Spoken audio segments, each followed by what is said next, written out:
Claudia back on behind the gloves, back here with another interview. This is the most unorthodox interview I've ever done, in a car, with the GOAT herself, Claressa Shields.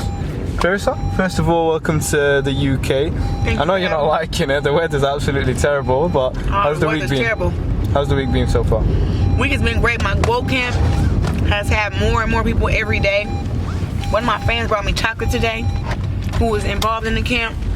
I showed them my Olympic gold medals. Everybody just really enjoyed the camp, and it's been 15 people for one day, 9 for the other, 10 for the other. A lot of people. Now take us through this GOAT camp, because obviously not a lot of people have seen it until you posted about it.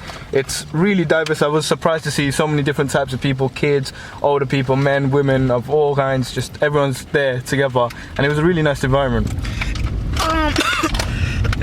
Excuse me. Boxing is something that brings all different kind of people together. You wouldn't think that some of those people even be involved in boxing or even like it. Yeah. But they're fans of me and they watch me box, and I've been able to build a fan base to where it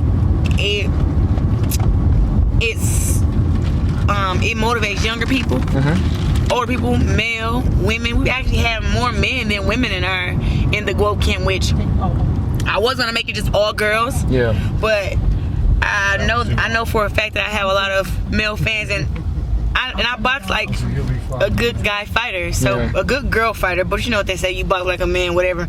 And guys actually want to learn from me, so it's been a very great experience here, and I've had a good time.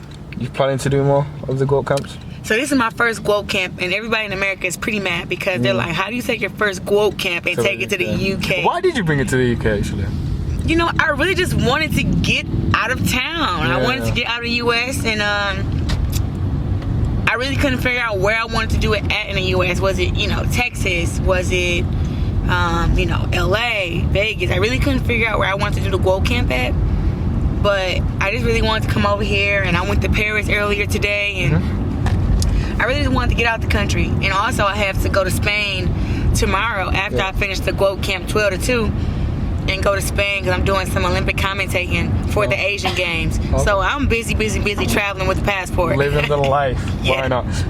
So seeing as though we're in the UK, let's talk about the UK female fighters. There's been a lot coming through now. We've seen Terry Harper win world titles recently. Eva Wallström. Yeah, Eva Wallström. You've obviously got the likes of Katie Taylor, someone you know very well, Savannah Marshall. We're fighting for a world title soon. How do you rank all the UK fighters, and who's your favourite at the moment? UK female fighters. My favourite UK female fighter is, I'll have to go with Katie Taylor. I like Chantel Cameroon. Yeah. And I just became a fan of, what's the girl that fought against Eva Wallström? Terry Harper. I like her story. I like where she come from.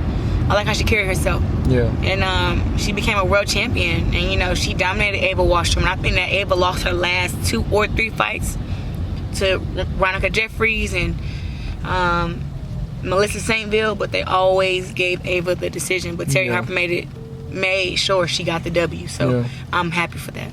They're talking about Katie Taylor facing Amanda Serrano. May the 2nd. How would you see that fight unfold? I'm like a 60-40 leaning toward Amanda Serrano. Not that Katie doesn't have skill, but she has problems with aggressive fighters. Yeah.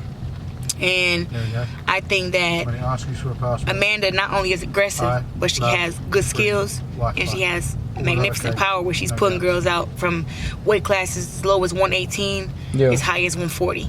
Do you feel like she gets the respect she deserves? Because she's a multi-weight world champion. Is it 7 divisions or 6 divisions? 7. 7 division world champion. Do you think she gets the respect that she deserves?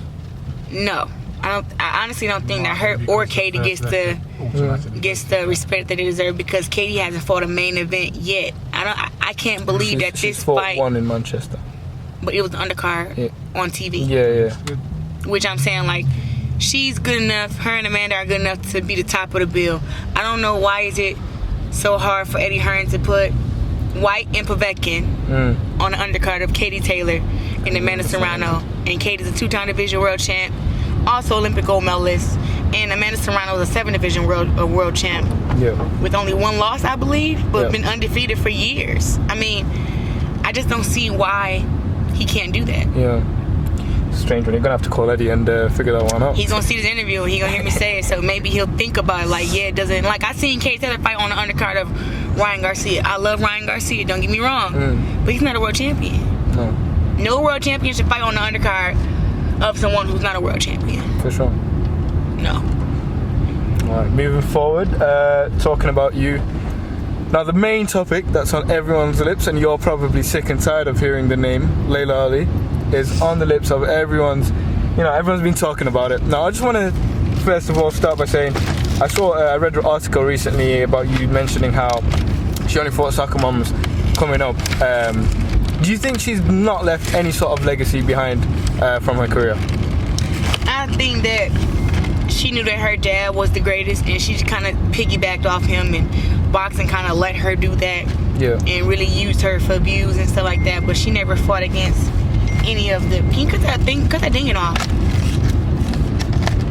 But I don't think that she fought against the best fighters. But, I give her the respect if she did fight. What is that? I don't know. That's not mine. This is... Yeah. But I give her the respect. She did fight she fought against someone she had to fight against, but they were not women. Majority of her fighters had losing records. Yeah. And that's just not me trying to diss her, that's facts. Her best fight was against Christy Martin, who was 45-12, and I believe Christy Martin came in 140, and Leila Ali came in 160, and they still fought. Yeah. And it's like, how did the commission let that pass? It's like women's boxing is taken way more serious now. That'll never slide. Yeah. It never happened. But it's a whole different era now. Yeah. And Leila Ali just always been the one in women's boxing that when she say something, it goes. And it was like... Do you think it was because she was like the first, like, you could say major name in females boxing? She was the first major name because her last name is Ali. If Leila Ali had the last name Shields, nobody would know who she is. Why? Because she doesn't box that well. Yeah. Everybody know my name because of my accomplishments, how I box and what I've done. She can keep, I got 21 knockouts and you only got 2 knockouts in 10 fights, but it's like, look at the competition that I fought against. I fight against nothing but world champions, undefeated fighters, and former world champs. Yeah. I've never fought somebody that had 10 losses. I think I fought somebody that had 6 losses. But more than anything, majority of everybody that I fought has been undefeated or had 1 loss. And I've put ones on a lot of girls' record. Now, she's obviously laid out the numbers if she were to come out of retirement. I think she said 5 million, if I'm correct. Yeah. You said the numbers are there. Is it realistic for this to happen this year? Do you think it will, or do you think she'll stay retired? I really don't know what she'll do, honestly. I'm just going to focus on my fights that I know that I have coming up. But if the fight happens, it happens. If it don't, I'm still going to grow women's boxing the best of my ability. And, me and her team are going back and forth about the money and about the time frame, and it's the actual conversation. What's the type of time frame that she's asking for? That's how I'm saying that they're discussing it. Okay. As far as in like the money being there, no woman has ever made $1 million in boxing. So to say she never made $1 million, she only made $600,000. So to say, give me $5 million, give me $10 million, it's like, the boxing promoter and people behind boxing aren't really there with women's boxing yet. So it's kind of, it's not logical, but is it possible? Yes. But I feel like may have to negotiate the numbers and go down, not a whole lot, but I really don't know with the numbers and people and stuff like that. And but I know it definitely be pay-per-view, it'll be in Vegas, but with pay-per-view you gotta sell, you gotta sell buys. Yeah. So with that, it have to be like, people have to believe that the fight is actually realistic, and people don't know if she's really gonna come out of retirement or not. Right now it's just talk and me and her team talking, but other than that, she hasn't clearly came out and said, hey, I'm gonna come out of retirement and fight Claressa Shields. Is there a genuine dislike, or is it just because of the disrespect that you felt that she portrayed? It's just a disrespect. I never disliked her. I never thought she was a better fighter than me. I thought she was good for her time. Yeah. But I never had any beef with her until she started coming at me on the Breakfast Club, and then she got on Sway, and everything just started rubbing me the wrong way. And I had her number in my phone as Big Sis Leila. I would text her before all my fights, tell her I'm fighting this time on this so you network. had a really good relationship before? We did. And then all of a sudden she go in her Breakfast Club and say no other female fighter is good enough for her to come out of retirement because basically we're all too easy to beat. And I was like, no other girl world champion gonna say nothing, but I'm gonna say something because that's just not true. Leila Ali cannot beat me. Yeah. Her skills are not better than mine. She may be bigger by her size, but the biggest dog don't always win a race. Yep. Or the fastest horse don't always win a race, as I should say. It's not like size don't matter. Skills pay the bills. And I got power myself. So she can say, oh, I don't have knockouts, but she gotta realize too, I'm fighting against the best fighters in the world. I'm not fighting against nobody who just need a check or a soccer mom or a stripper. I'm fighting against real fighters. And I'm still learning myself as a fighter in the pros because I've already done so much in the amateurs with my 2 Olympic gold medals and my 2 world championships. Something that she could not accomplish. And she's so cocky to where she said, oh, if they had the Olympics back in my day, I would have won. I'm sorry, but no, you would not have. It's hard as hell to win the Olympics. It's hard to qualify for the Olympics.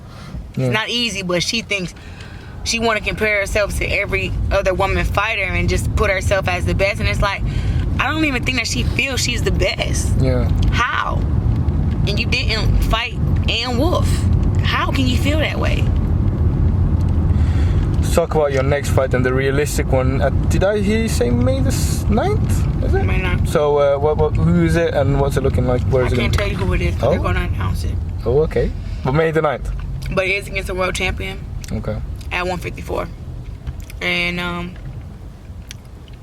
it'll be some belts on the line, I feel. But I'm waiting for them to do the announcement so I don't get no information incorrect. Okay, cool. Alright, let's move forward to the next subject. You were there in Vegas only a couple of weeks ago. We saw an incredible fight between Deontay Wilder and Tyson Fury. Tyson obviously shocked a lot of people in what he did, completely unorthodox to what he usually does. I think you mentioned in an interview with Michelle in Miami, you compared him to Muhammad Ali. You're like, he's a white Muhammad Ali. Everybody took that and ran with it, but Michelle knew what she was doing when she made that caption. I was saying the white Muhammad Ali as far as how he moved and his jab. Not like the actual Muhammad Ali with the footwork and the power. Like, Ali had everything. But he does have a great character, Tyson Fury, and he does have a great jab, and he can move well to be as big as he is. That's what I was saying, but in no way was I saying he's as good as Muhammad Ali. What did you assess of his performance on there? He got knocked out. Yeah. What can I say?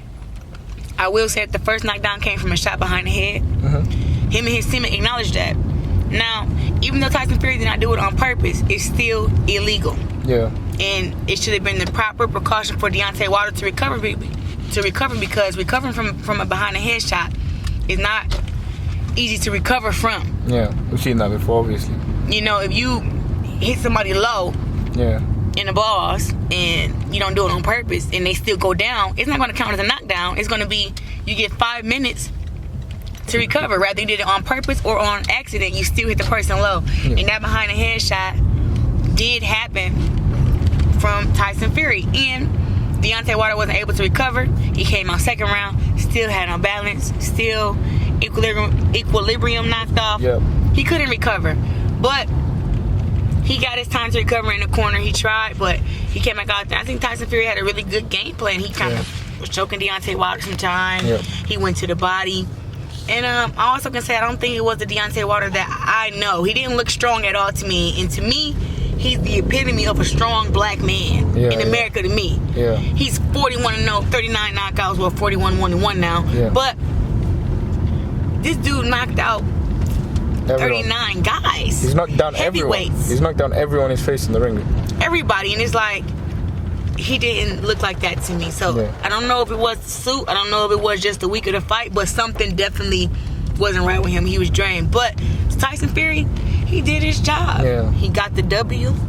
He's the WBC champion now. You mentioned the suit there. Now, obviously, he's come out and said that the 40-pound or 45-pound vest sort of took the energy out of his legs before he went into the ring.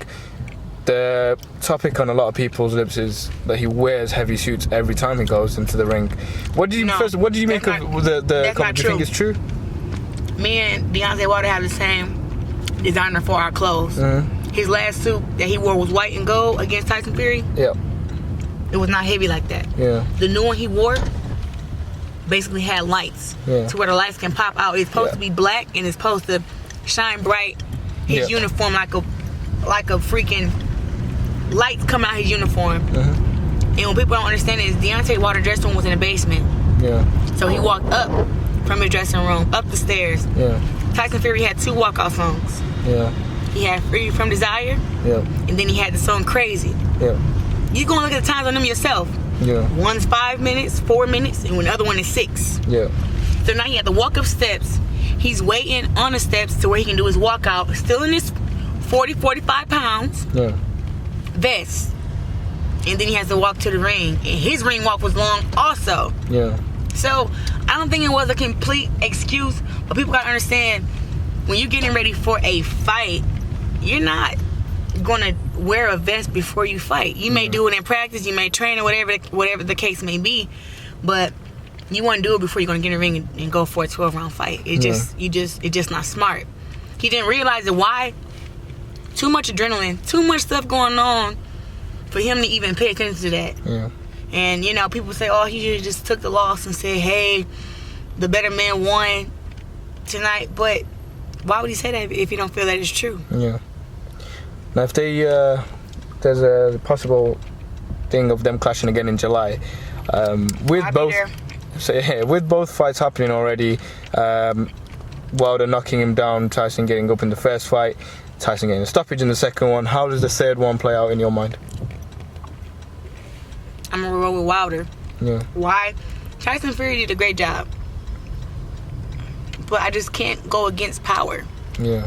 He showed he had power, but like I said, just the behind the head shot, I can't say that he actually has knockout power. Yeah. Because the behind the head is what started everything. But after that, he landed some good shots. He got a clean knockdown up in the third round. But still, it wasn't the Deontay Wilder I know. I think Deontay Wilder gonna come very prepared. He's gonna shut out all media. I think he may not even do any media leading up to that fight. Yeah. I don't think he care about who show up, who don't show up. Only thing he care about is getting his belt back. Holds that knockout power, and he's going to be very, very conscious in his next fight. So I'm gonna roll with Bomb Squad in a good fight, and that's why I think he's gonna win. I think he's gonna win his belt back. Yeah. And maybe we'll see them fight a 4th time. 4th time, wow. The other heavyweight on the scene, the other unified champion from this very city. Yep, he's obviously still. He's got a fight lined up in June against Pulev. But Eddie Hearn's reiterated the fact that now that we've got 2 world champions in the heavyweight division, both British, he wants to make that mega fight between him and Tyson Fury. It's a good fight to happen. How does that one play? I think Anthony Joshua learned a lot from his loss against Andy Ruiz, and he won't take Tyson Fury lightly. Yeah. I think he has a great team with great game planning. Yep. He has the right game plan for Tyson Fury, he'll win. Yeah. What about if he got into, because the other fight that we always wanted to see until obviously Tyson came out of retirement, and you know the Wilder fight was so much easier to make for some reason, if Deontay got into the ring with Joshua? I don't answer that question. I know you're friends with both of them, that's why I asked you. I don't answer that question because you got a relationship with both. Yeah, I love Deontay Wilder, I love Anthony Joshua. They're both, Deontay Wilder's my big bro. Yeah. Anthony Joshua is a good friend of mine. And I just don't, it's hard to answer that question because it's like, I don't go against power, and Anthony Joshua has power and skill, and Deontay Wilder has power and awkward skill, and I'm just like, yeah, I don't want to have to choose between those two. Let the best man win out of that fight. For sure. Alright, lastly, 10 fights in, you've done amazing things in boxing. Yeah. 2020 is a fresh year, you got plenty of months ahead of you. What is the goal? By end of 2020, what is Claressa Shields want to be at with, like, what do you want to achieve? 2020, Claressa Shields want to be a millionaire. God damn. Yeah. That's a good goal, that's not a bad goal. 2020, Claressa Shields will be undefeated. 2020, Claressa will have, end of 2020, Claressa will have 600,000 followers on social media, Instagram. Can you shout me out? Because I'm trying to get to 10K. 10? Yeah, I know, I'm stuck on 2. How you stuck on 2 when you're trying to get to 10? Well, I don't know. I want something magic to happen to get to 10, but it's not working. I'm trying. I'm posting every day. It's not working. Have you got any tips for me? I know you got the Guote camp with boxing. I need the Guote camp for me, with my social media, I kind of just use the hashtags. Whatever's popular, I'm using. Like, I'm at everything. You see I'm at all the fights. Yeah. I'm there. And I'm posting my pictures. I'm hashtagging Wilder Fury 2. My name always, Guote. And whatever else is going on at that time, use the hashtags. Because people follow the hashtags and they'll see your posts like in the Explorer. Yeah. Yes. The Guote camp of social media. I love it. Yeah, seriously. I got like, I don't know, 6-7 posts already. Claressa, I appreciate your time. Make sure you enjoy them chocolates because they are decent, I'm not gonna lie. And good. I'm having my fan game with these. Eat my last chocolate before I start camp. Got a little 16 pounds.